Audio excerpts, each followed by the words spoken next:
Good afternoon, everyone. Welcome to my collaborative team's introductory learning program.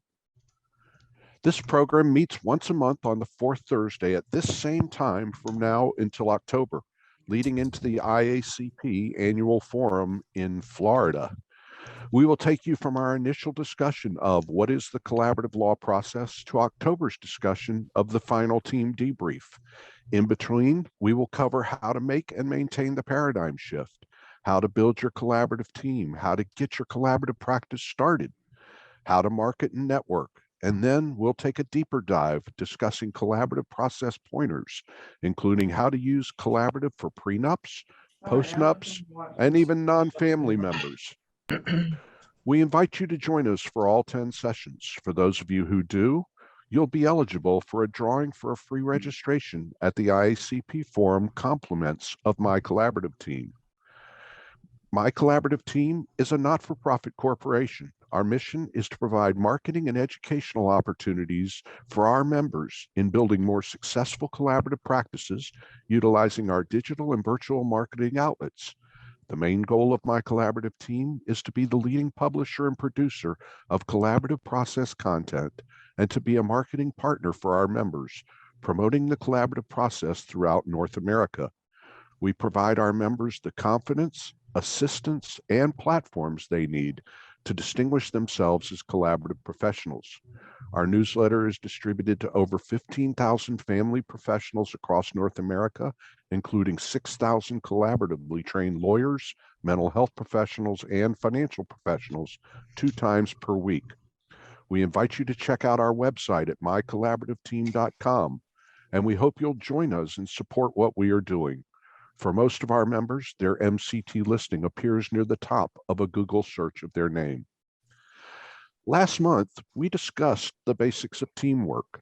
What does it mean to work as a team? How do you get your team to play nice in the sandbox? What are things we can do individually to be the best teammate to those around us? And what happens when you end up on a team with members you don't choose or approve of? And now we're going to take a deeper dive into the workings of a collaborative team with our guest speakers, Susan Guthrie and Brian Galbraith. Susan Guthrie is a divorce and innovation specialist, an online mediation expert, and has been helping people transition through divorce for 30 years. Using her many years of experience, she focuses her efforts and experience on helping people to break free from the difficulties of divorce by providing them with insights and innovative tools to move forward and start their new life in a better way. Susan is nationally recognized as one of the top family law and mediation attorneys in the United States and has been helping individuals and families navigate separation and divorce for more than 30 years.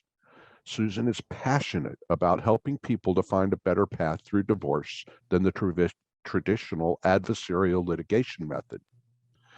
Brian Galbraith is the owner of Galbraith Family Law. He has 15 associate lawyers who are all trained in collaborative practice. Brian is the incoming president of the International Academy of Collaborative Professionals and has served on its board for 4 years. He's a trainer and conducted webinars and trainings throughout the world. Most importantly, Brian is the father of 5 children, grandfather to 1, and he has another grandson on the way this summer. Brian tells us that tonight he'll be cheering on his Toronto Raptors, hoping that they will win and eventually get crushed by the Miami Heat in the NBA playoffs. I changed it a little, Brian. I wasn't going to get you away. Change that. Before we get started, guys, Eric, we have some poll questions. Yep, we'll just do a couple poll questions here, just to gauge our audience. So the first one we want to know is, did you attend any of our previous sessions?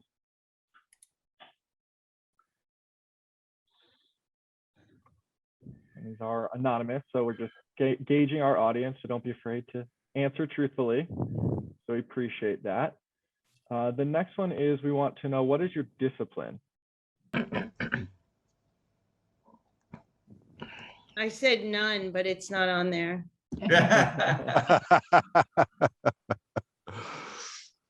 And hopefully our presenters, can you guys see the results Okay, great, great. So now you, thank you guys. And then just one more here. Do you consider yourself to be a good teammate?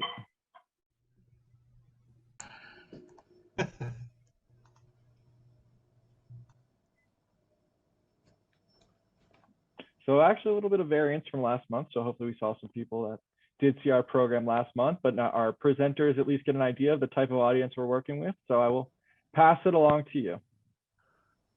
Great. Thank you, Eric. Brian and Susan, welcome. We're glad to have you. Susan, tell me, how do you begin putting together a team? What are some of the traits that you look for? What are some of the things that you do in putting together a team? Yeah, and first, let me just say thank you so much for having me here. I'm very excited to see everyone, and especially I see a lot of Most and Guthrie family members out there. So hello, everyone. The team, it's funny, I did a program yesterday with a couple of friends and team members on team mediation, and this was the very topic we were talking about. And, you know, I think in putting together a team, one of the things that I start looking for is actually looking at the case from the get-go, getting to know what needs that this particular couple is going to have, and trying to look through that mental Rolodex that I might have to date myself, and starting to put together those team members that are actually going to fit well for those needs. I used to work very consistently with exactly the same team over and over again. And I think one of the things I've started to do is really vary the team more to meet the needs of the clients, which I found to be very helpful. Brian? Yeah, that's absolutely the same thing that we do, but you're right. I have to confess, I often use the same team members, Susan. And that's because when you have good experiences and you develop a trusting relationship. And I think that's really important. If you have good experiences, you just want to keep going back to the same people that you know you can trust. Our friend Adam Cordova, he always tries to have one new person on the team in each case, which is terrific because that gives people the opportunity to, especially new people to the process, an opportunity to experience a case. And, you know, once you experience a case, then you're able to explain how it works better to any potential new clients, and you're able to open more cases. So it is, you know, it's a good thing to open up your opportunities to newcomers so that they will be better able to promote the collaborative process, because if they're doing that, it's more cases for everyone. So it's a good idea to do that. Brian, you bring up a great topic, which is new members to a team. For both of you, I'd like to know, how do you meet new members? How do you suggest, we have a lot of new people on these calls, how do you suggest they get onto teams? How, you know, what's the best way to get yourself onto one of these collaborative teams? Brian? Well, is to connect with people. I just had a Zoom meeting yesterday with someone who had just graduated in the last few months from the training, and they just reached out to me, and we had a Zoom meeting. In the old days, we would go out for lunch and meet someone, but that's a good route, but probably the best route, I think, is getting involved in your local practice group, because then you can show up at those meetings, participate in those activities, and let people get to know you, and then get the ball rolling. But you can't rely on other people to give you cases. We have a mantra that we say in our training: collaborative practice starts with me. If I want the work, I need to create the work and opportunities. And so one way to endear yourself to others is to refer them work. You know, if you're a newcomer, the lady I spoke with yesterday is a financial professional and meets with both sides. And I said, fantastic. Meet with them and then tell them the next step is for you to retain collaborative lawyers so that we can finalize this process legally. And then, boy, you'll certainly endear yourself to those lawyers and they'll be more likely to refer to you. That is such a good point, right, Brian? Because everybody, wants to be a part of the team. It's getting on a team and making sure everyone knows that you're available and top of mind. So I have to agree with Brian to a large degree. Part of it is just making sure you're out there and indicating that you're available. I love that a new practitioner reached out to Brian just to connect. That is a fantastic way to make those connections. I probably get on 3 or 4, maybe more calls like that per week with people. And it may not be that they'll end up being on a team with me, maybe because of geography or, their skills aren't something that would work into one of my cases, or maybe it will down the road.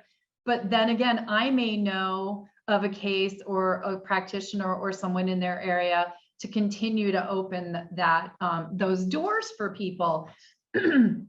And certainly your local practice group is the place to start. I think getting to know the people in your community who are like-minded. I also agree with Brian in it starts with us. People will come through the door no matter what your area of expertise happens to be. And, I just recently did a presentation on marketing for collaborative cases, and, less than 2%, I was shocked, but less than 2% of the public knows what collaborative law is and that it's available when they're getting divorced. So when they're coming through our doors as a mental health professional, as an attorney, many of them have no concept of that's what they're looking for, or that's available to them. So are we doing what we can to educate them right from the beginning of the process so that we can make it a collaborative case? And mentioning, I always talk about in my intake or my consult with people, the other professionals that I have in my network that might be helpful for their case. So that's I think something that's very important, is we're always thinking whether it presents as a collaborative, as to whether it can be a collaborative, or do these people even know it could be a collaborative? Another good way is I had a woman contact me yesterday who just did the introductory training with us, and she wants to just sit in on a collaborative case and be a note taker for us. And what a great way for us to get to know her better if she sits in on the meeting or two, or the whole case, and we'll get to know her and be able to build a trusting relationship. And then when you trust someone, you're more likely to refer them work and vice versa. That I want to emphasize what Brian just said, because we all get those requests from newer practitioners. I'd love to be in the room. Is there a way I can get in the room to observe? Bring a skill set to the room. I always tell people, get up to speed on some of the technology. If people are practicing online, become someone who's very skilled in working behind the scenes with the breakout rooms and all that for them. If you can bring a role and a skill set to the collaborative room, you're going to be able to set yourself apart, give everyone a reason to bring you in, and to what Brian just said, right? People will get to know you, get to know those skill sets, and you're going to have that opportunity. And there's no better way to do it than to see real pros and real practitioners at work. We at my collaborative team, one of our big mantras is building your confidence and competence, and that is really one of the best ways to do it. We in almost all my cases, we have a scribe, we have somebody who is been recently trained and is learning. Susan, when you're first starting a case, getting ready to build your team, oftentimes we hear about the attorneys get pushback from the clients. Why do we need so many people on a team? How do you convince your clients, number one, that you can't function without a mental health professional, and I know sometimes you don't need a financial, but most times you do. So how do you convince your clients of the need for the team? Yeah, you almost always get that pushback, and a lot of that is unfortunate. A lot of people are like, well, I've hired you. You're supposed to be so wonderful. Why can't you just do it all? And, you know, I think it all goes to the education.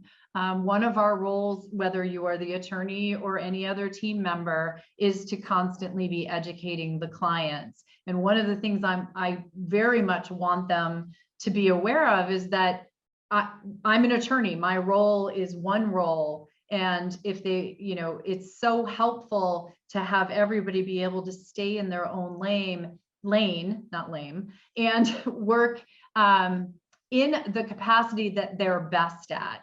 And if you can bring in the proper team members, I will always emphasize to clients that it actually streamlines the process and provides them with the support that they need. Because the one thing that will slow a divorce down faster than, or slower than anything else, is when people are unable to make those decisions, right? Where they're circling the drain, they just can't pull the trigger on those agreements. And I've found by explaining to them with the proper support, feeling they have all their puzzle pieces and all their answers is the fastest, easiest way to get them to the point where they're ready and supported to make those decisions.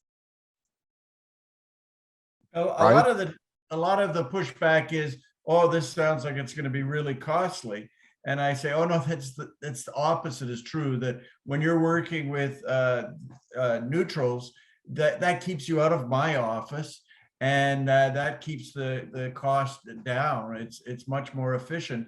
And usually the neutrals charge less per hour than I do, and that's a shared cost between two people. But so it's really can save the clients a lot of money by having an interdisciplinary team. And furthermore, you get the expertise that I don't have. You know, I'm a lawyer. That's what I can do, but I'm not an expert on relationships or on communication issues or on developing really fulsome parenting plans. You know, I can talk about a parenting schedule, but you know, it's great work with the family profession, what we call family professionals, or some people call coaches, facilitators, what the mental health professionals can bring to the clients. You know, it's that expertise that we just don't have. And same with the financial professionals. We found that the financial professionals, because of their expertise, can find ways of to save the client money by organizing their finances in particular ways. So it's you know, worthwhile for them.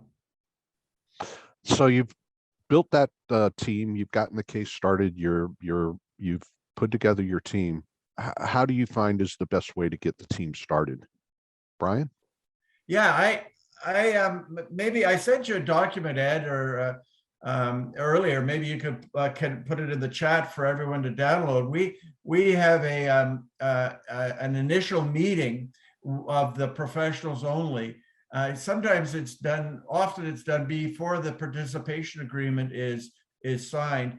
And in that meeting, what we do is we talk about the process. We don't talk about the clients or the facts or the case or anything. We talk about how this thing is going to work.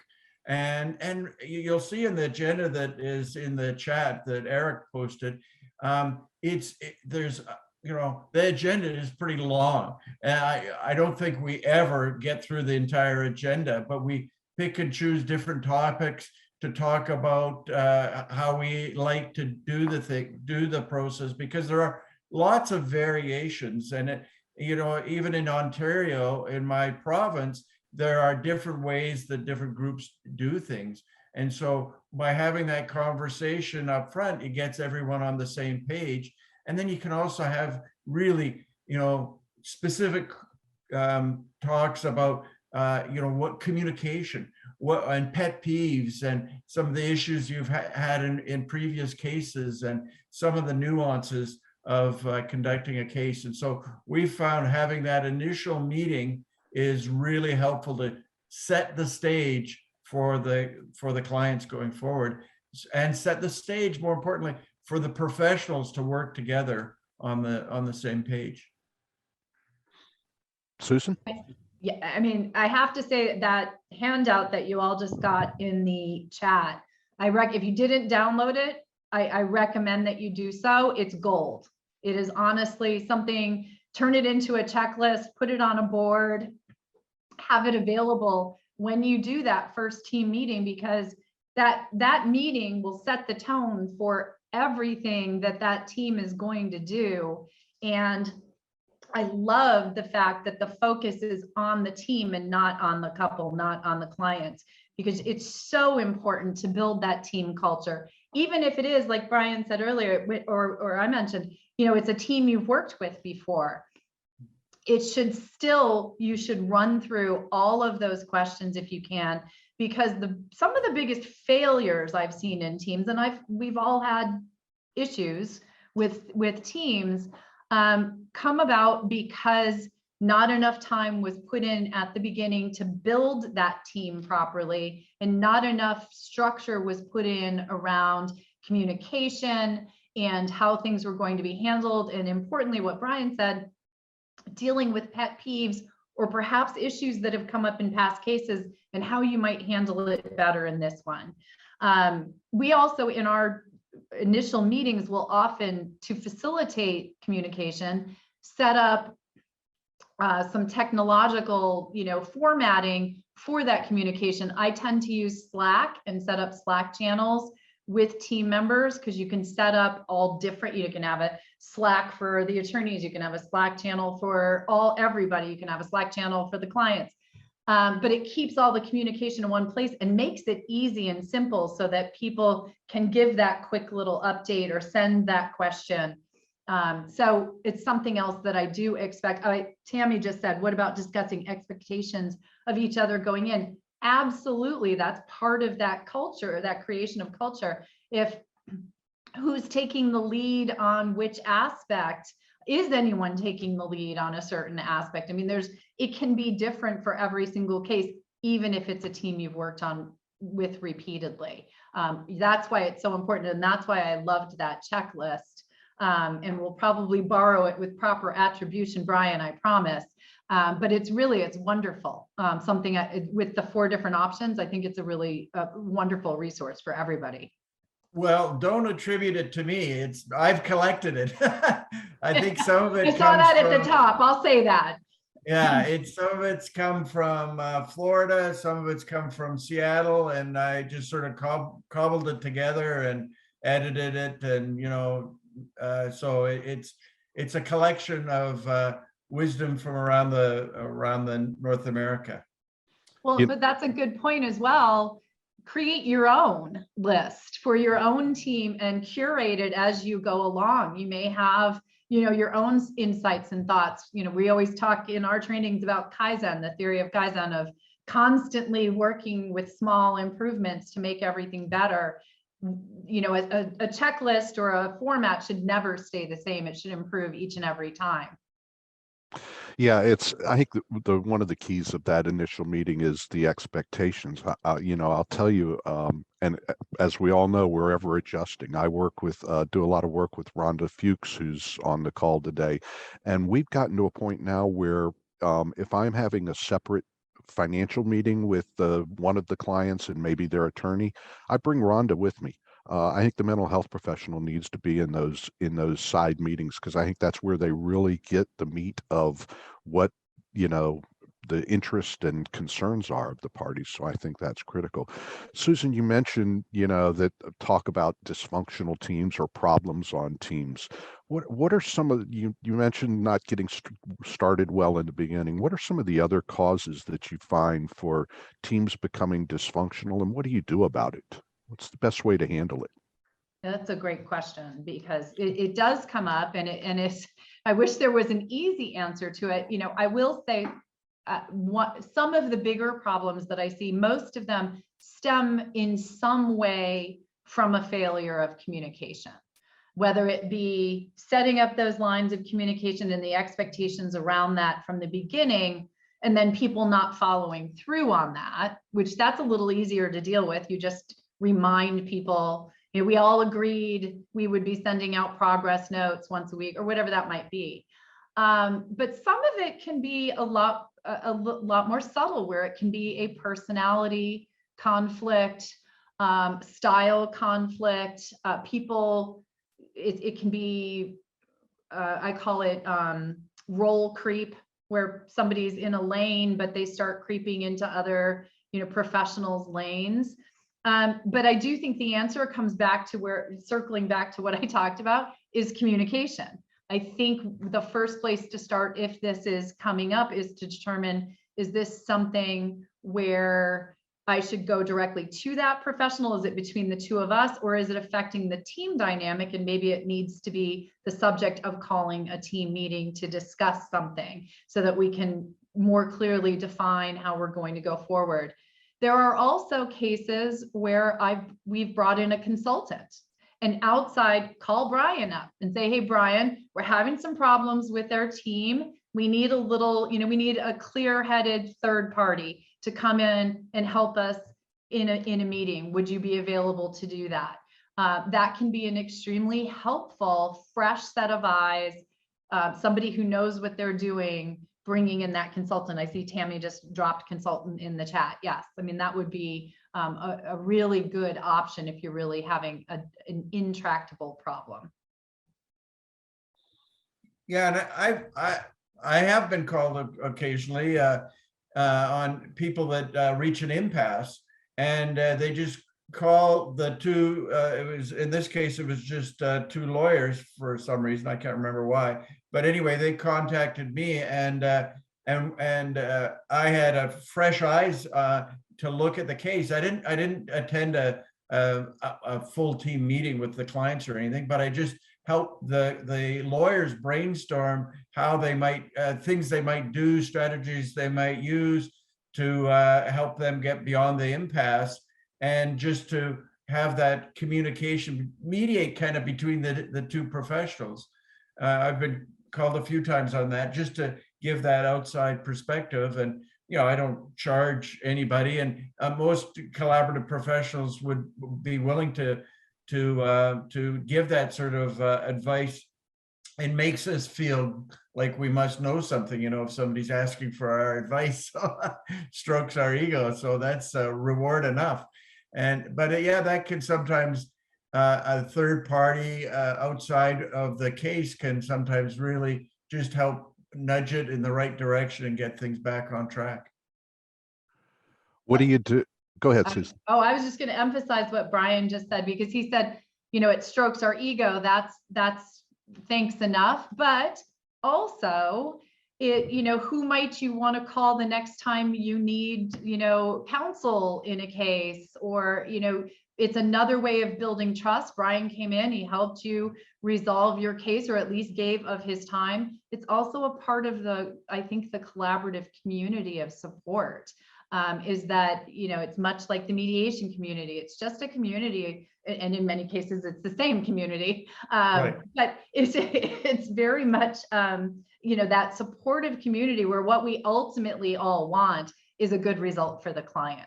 And so to give that hour or 2 hours of our time to come in and help, whether it be if you're coming in as a mental health professional, because that's the area where the stuck has happened, or the issue is arising, as the attorney, to help the attorneys brainstorm. Those brainstorm sessions can be incredibly helpful with a third party sometimes, just to bring a little clarity to a situation.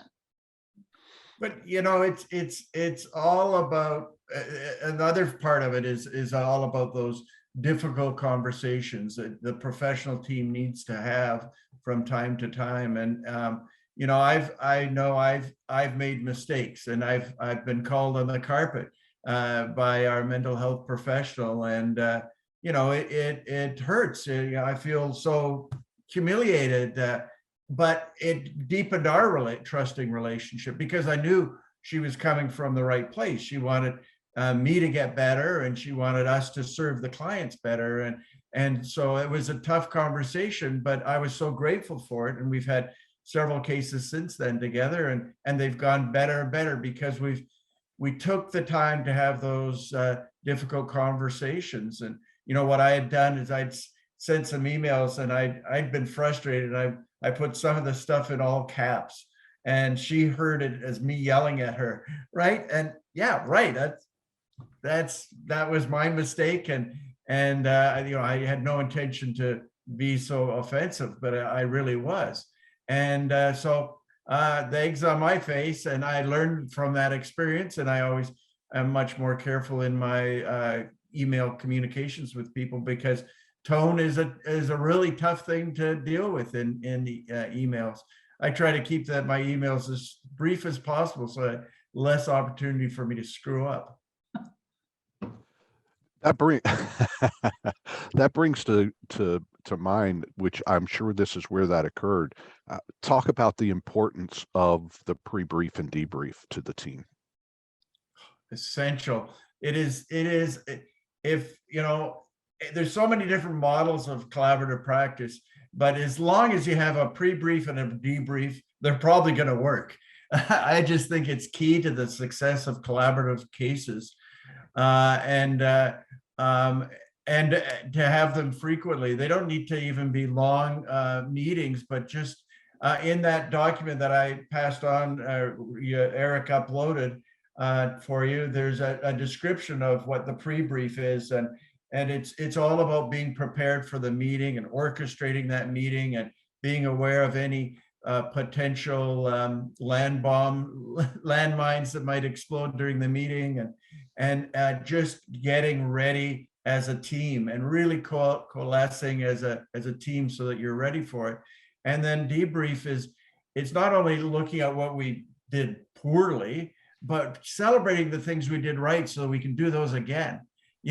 Sometimes I've had people tell me, "Oh, that was brilliant when you did that during the meeting," and I was like, "Oh yeah, that did work. Yeah, okay, thank you."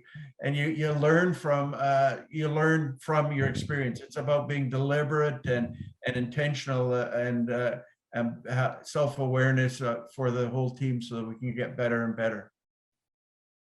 Yeah, I couldn't agree more. It goes back to communication. I mean, that's what a pre-brief and a debrief really is those moments of concerted communication and planning. I mean, you wouldn't go out on the basketball court to play in the NBA finals without the coaches having a plan, having met, and then sitting down with the team and explaining it. And trust me, no NBA team is walking off the court and just going home without reviewing what happened. I mean, it's an essential part of teamwork. And, it's not just what happens in the room in that moment with the clients, much more of it. And I think those who do collaborative a lot know the magic happens when the team is pulling together and firing on all synapses. And some of those things that Brian was talking about, knowing where the potential landmines are, that this is something, yes, we have to bring it up, but let's talk about a few ways we might do that, so that it doesn't have the potential to have people stand up and walk out of the room.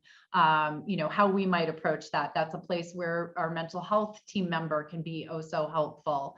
And then the debrief as well. I can't say it better than Brian did. What went wrong so we can learn from it, but what did go well, and celebrating those wins, because no team, again, walks off the court. Even when you are the losing team on that NBA court, they're still going to talk about the 30 free throws you threw, or they're still going to highlight the good of some of the players. It just wasn't a win that day. So I think that they're critical. And that's exactly what will be happening with the Miami Heat when the Raptors beat them. They'll be shaking their head. What did we do wrong? And oh my God, yeah, and I'd love to see that. It'll be an interesting debrief for sure. Well, I think Brian, in bringing that same topic in, I think that's really does relate to part of what we're talking about. When you watch the Miami Heat the other night win their first round, they were missing two of their best players from their team. So that comes back to collaborative, in which, and it's the importance of the debrief and pre-brief. If you have a weak team member, or a team member who maybe just had a bad day, the other team members, if there's enough trust, the other team members should be able to pick up for any slack that there is in the team. And that's the critical thing that Jeff wants to know what you're on.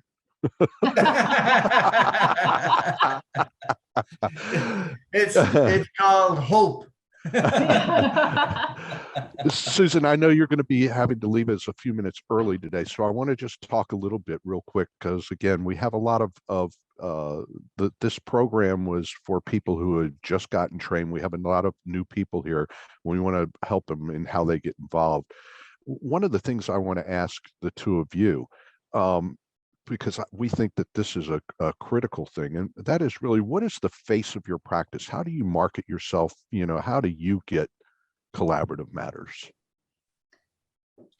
For me, I think a lot of it is what I am putting out there in the world every single day on a myriad of different platforms. So I tend to be pretty active on things like social media. I have a podcast that has a very collaborative approach that I'm talking about in every single time. It all goes back to people not even knowing what collaborative is, needing to let them know that there is a better way, and continuing to just raise that awareness and be a spokesperson for it. And doing that not alone. I mean, any of those formats I was just talking about are not places where I'm talking by myself. I bring guests on the podcast to talk about, collaborative and better approaches to divorce. I interact with people on social media to talk about it, when I'm speaking at events, anything where I am, I'm always meeting new colleagues, bringing in new collaborators to talk with. And that's another way I build teams, because you can't always get to know your team members in a collaborative setting. You may not be in a collaborative law setting. You may not be engaged with them in a case initially, but you can work with them together. I now know, having just a very short acquaintance of Brian to get ready for this event, I now have a sense of Brian, of what he thinks, how he works, some of that, which would put him in my mind as a collaborative team member in the future. So I think it's just a critical thing for all of us as collaborative professionals, whether we're new, middle, or what did we call it earlier? Seasoned. Old. Fully seasoned members or old practitioners, that we're always out there both promoting collaborative, because we have to walk the talk constantly, and do it with other professionals. Either bring them over from the dark side, or find other like-minded professionals and be constantly putting this content out together. Yes, Rebecca, Medicare qualified, those of us who are in that boat. But it's very helpful. It's very fulfilling, and it's very practical way to actually get out there and get clients and get cases. Brian?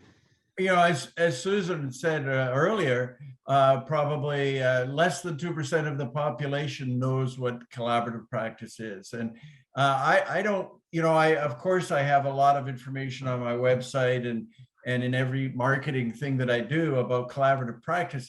But I think that the most effective marketing you can do to open cases is with the person across the desk from you, or on that Zoom call with you.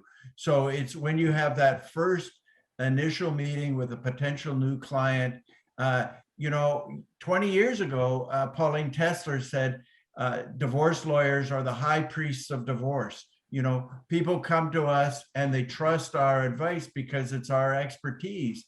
And so if you want to open cases, you need to do that one-on-one with potential new clients and get them on board, and take some time to talk about how you're going to get their spouse on board, because that's often just left to happen, and it doesn't work. You need to strategize with your own client who you've told, you think this would be perfect for collaborative.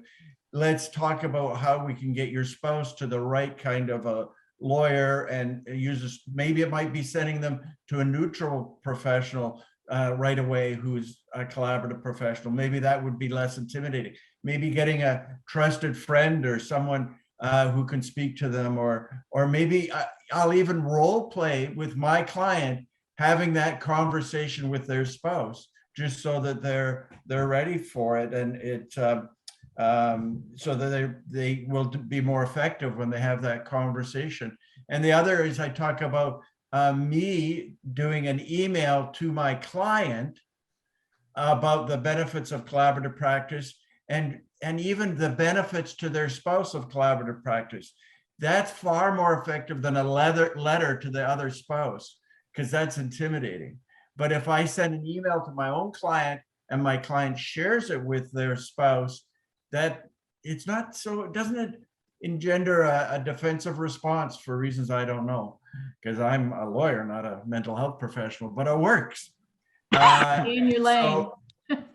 And another thing Woody Mostyn taught me years ago is having a meeting about process with both parties in the room. I do that, and that's resulted in many new cases. What I get them to acknowledge is that as soon as I meet with both of them, this is how I do it, there's a conflict of interest. And if I'm going to act as the collaborative lawyer in the case, then one of them, the other party, has to sign a waiver of conflict of interest with their own new attorney. And it works brilliantly. So I can have them both in the room, talk not about the substantive issues, just about the process options and the benefits of collaborative practice. So Woody taught me that years ago, and it's very effective as well. But I feel like your best and most effective marketing is that initial meeting with the clients, because that's when you can really make a difference in how they're thinking about the divorce process. Great. Thanks, Brian. We're not done, but I need to say goodbye and thank Susan Guthrie. She does need to leave a little bit early. Thank you, My Susan. apologies, That's Thanks, no Susan. problem, but you are everyone. Thank you so fantastic. much. We appreciate it. Thank Have you. a- If have a anyone has great day. questions, or if I can be helped, Susan@mostynguthrie.com, please feel free to reach out. And Eric will post your website. Thank you all. Thank Great. you. Bye, Thank everyone. you. Thank you, Susan. I want to bring up at this time Becky Fisher. We want to illustrate what happened. We just started a new case recently. Becky is the wife's attorney. Rhonda Fuchs is the mental health professional, and we can bring Rhonda up too. I want Becky to describe what happened when we talk about the importance of a team working together, having pre-briefs, being prepared. Becky's going to describe what happened at our first team meeting with the parties, and we had met.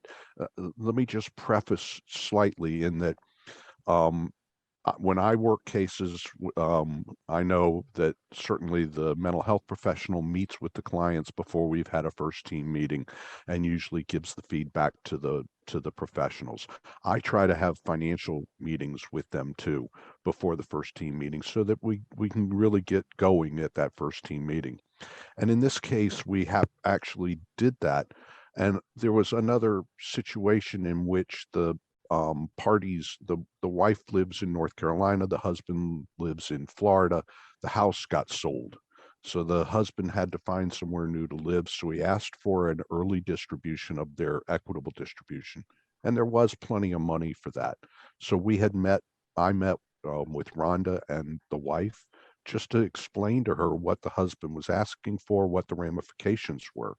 So we had some of these meetings. Then comes the first team meeting. Becky?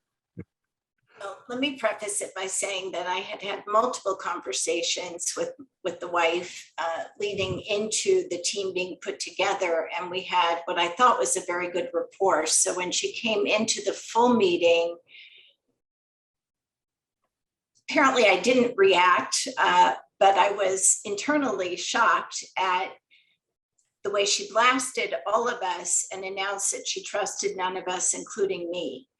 And after the meeting, I was asked by the other attorney with whom I have worked on several teams with Ed and with Rhonda, how I managed not to react. And I'm not always good at knowing what my body language is or facial expressions, as Randy Heller will tell you, because I've learned from her to manage that.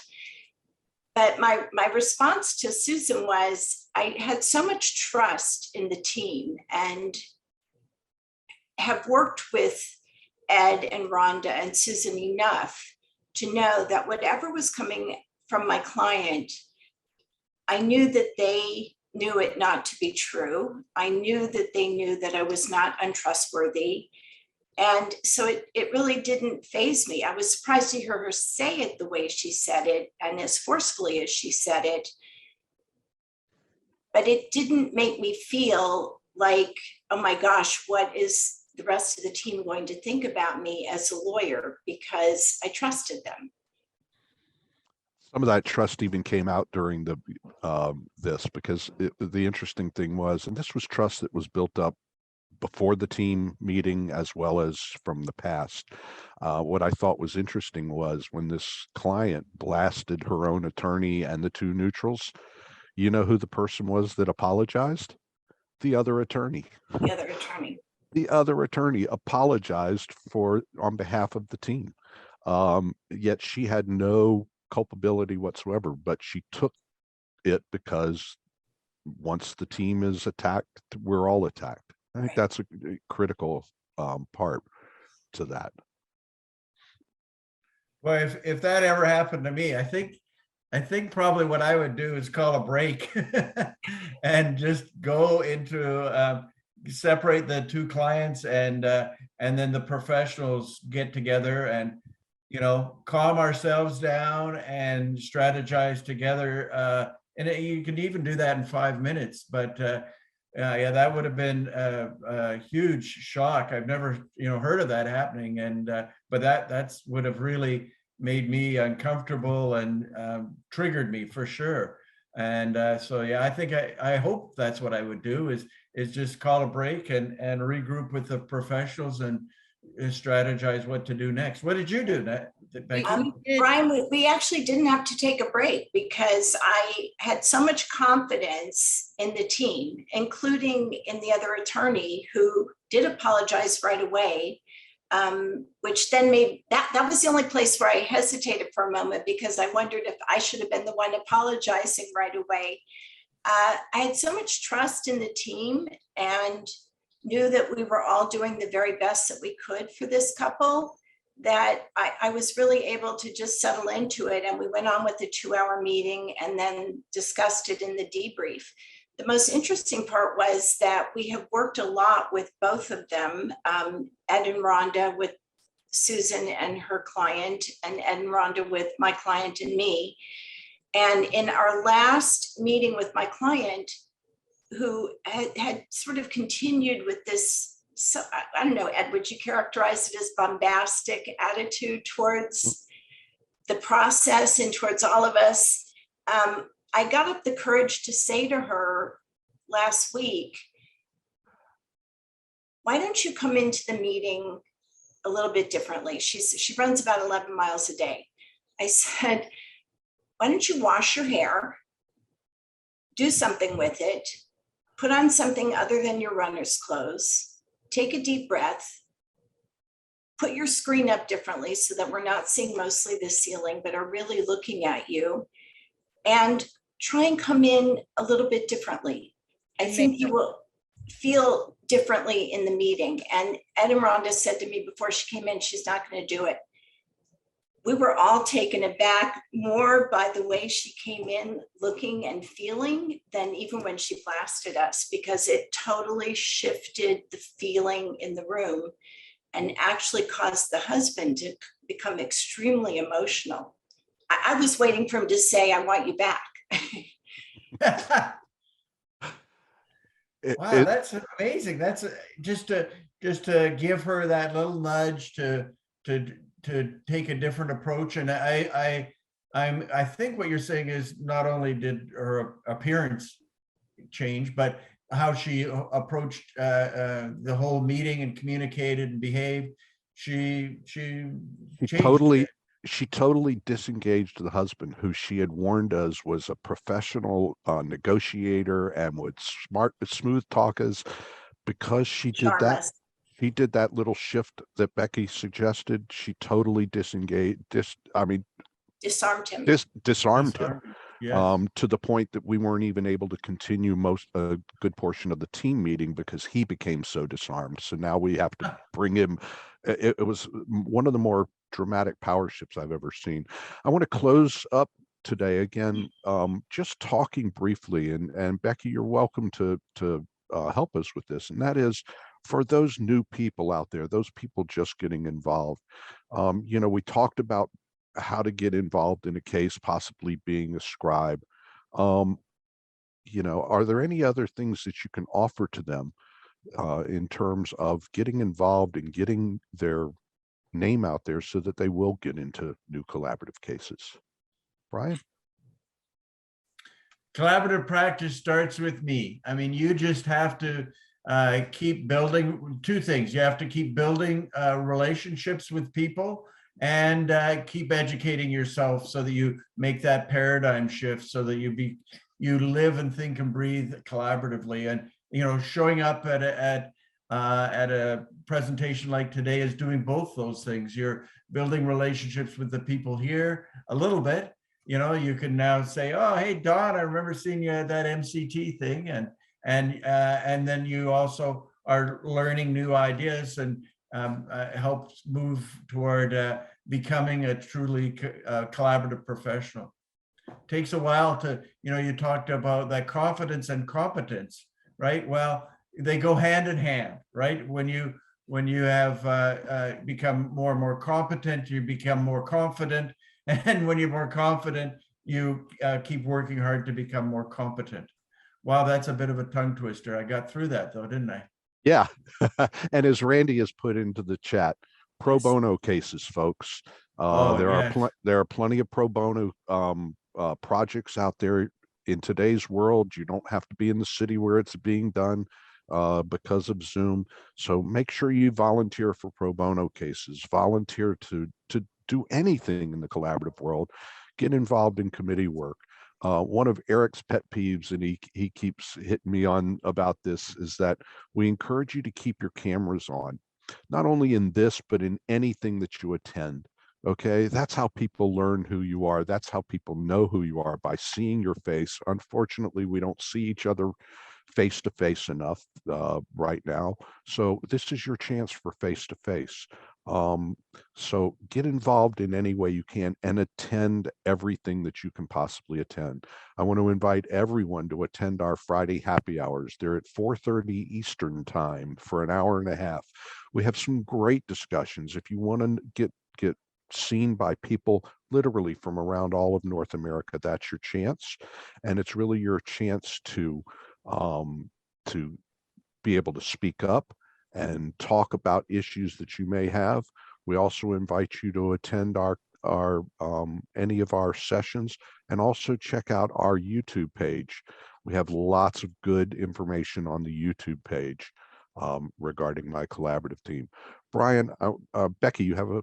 Just real quickly, Randy has really hit all the key points, but I want to say to those of you who are new, don't wait for somebody to come to you to mentor you. Attach yourself to a mentor. I attached myself to Ed. I attached myself to Randy Heller. I went to them and said, what do I need to do differently? Am I missing something here? I ask questions all the time. And if you see somebody out there whose work you respect and from whom you believe you can learn, don't wait for them to come to you. Go pull at their shirt sleeves, because I think most of us in the collaborative world are more than happy to be as helpful as we can to new people coming through. We've all been there.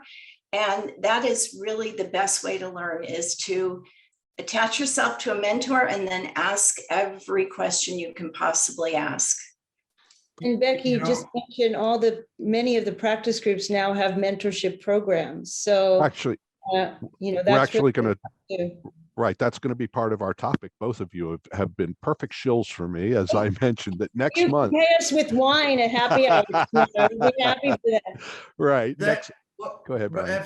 Ed, Randy moved from one community, from Florida to New York. What were some of the things you did? You had to reestablish yourself. Everything you're talking about. I mean, I do one-on-ones at least once a day with new people in the community. I just have my first collaborative case coming and my first collaborative mediation today, as a matter of fact.